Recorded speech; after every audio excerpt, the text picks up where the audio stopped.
Neste primeiro domingo do Advento, a Palavra de Deus nos traz algumas lições muito importantes sobre o significado da Quaresma, sobre a ação de Deus na história e sobre a nossa própria vida.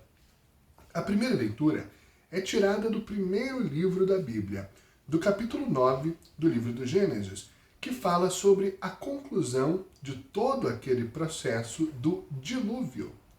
Ao término do dilúvio, Deus dialoga com Noé e seus filhos e diz: Eu estabeleço a minha aliança convosco e com a vossa descendência, com todos os seres vivos que estão convosco. Estabeleço a minha aliança. Nunca mais nenhuma criatura será exterminada pelo dilúvio, e não haverá mais dilúvio para devastar a terra. Deus põe também um sinal desse compromisso. Coloco o meu arco nas nuvens como sinal da aliança entre mim e a terra. Qual é a importância desse relato do dilúvio?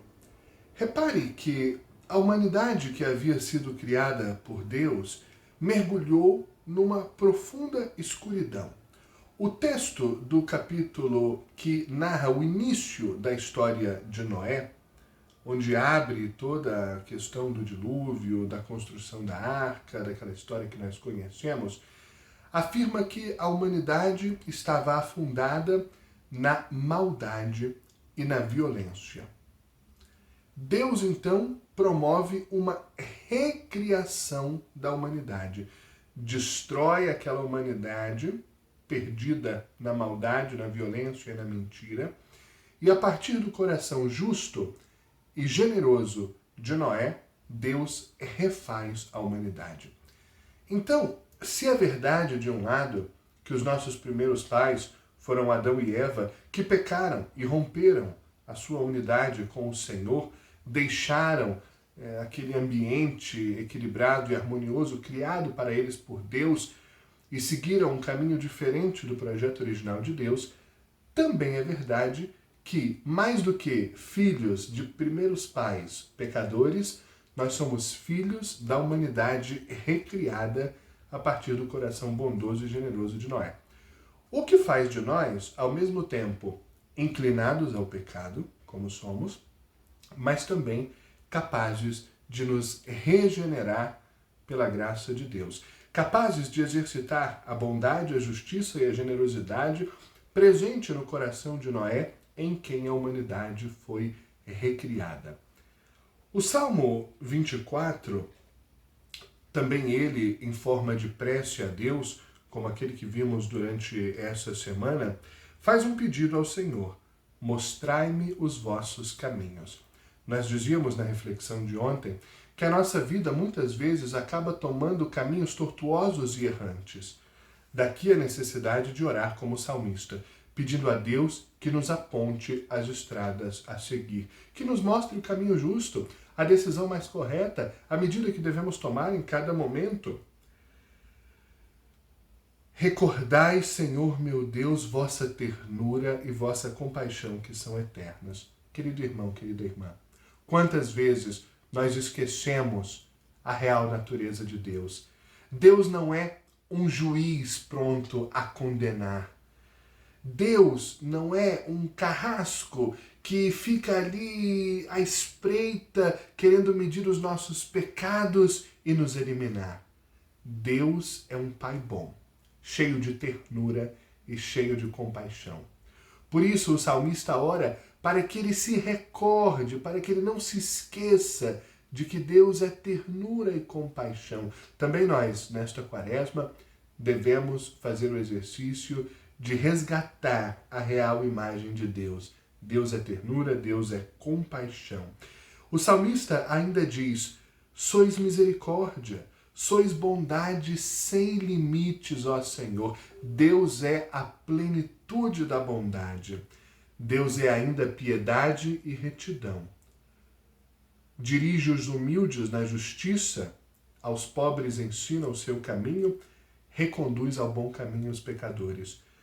Na leitura que é proposta, primeira carta de Pedro, no capítulo 3, O primeiro dos condutores do cristianismo nascente, o apóstolo Pedro, nos afirma que Cristo morreu uma vez por todas por causa dos pecados, o justo pelos injustos.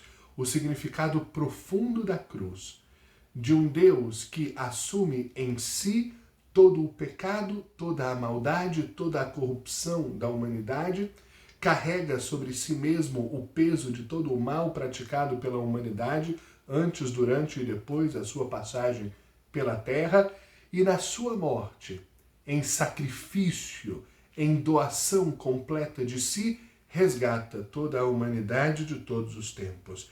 Pedro ainda relaciona a salvação operada por Jesus Cristo com a Arca de Noé, afirmando que a água que então foi do dilúvio, que promoveu o fim da humanidade malvada e violenta e a recriação da humanidade generosa a partir do coração de Noé, agora é a água do batismo.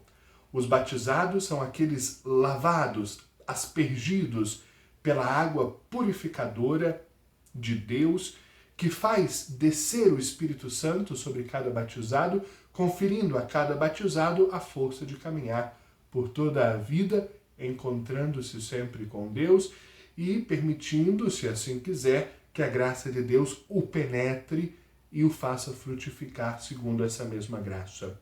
No Evangelho, capítulo 1, do escrito de São Marcos, nos versículos 12 a 15, nós temos o relato mais breve das tentações de Jesus no deserto.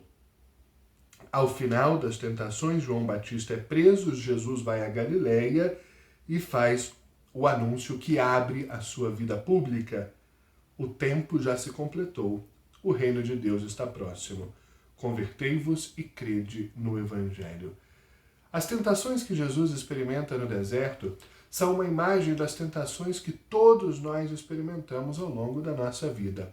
A tentação do sentir, tudo aquilo que está ligado ao corpo, à saciedade, aos prazeres do corpo, muitas vezes uma realidade enganadora e manipuladora.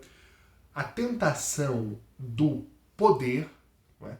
De ser capaz de influenciar os outros, de estar acima dos outros, de exercitar o poder, naturalmente de forma egoísta, e a tentação do possuir, do ter, do ser dono das riquezas. Jesus supera essas tentações com a palavra de Deus, com a intimidade com o Pai, com a oração e com a retidão do seu pensamento, os olhos fixos no horizonte da sua missão. Também assim nós superamos as nossas tentações.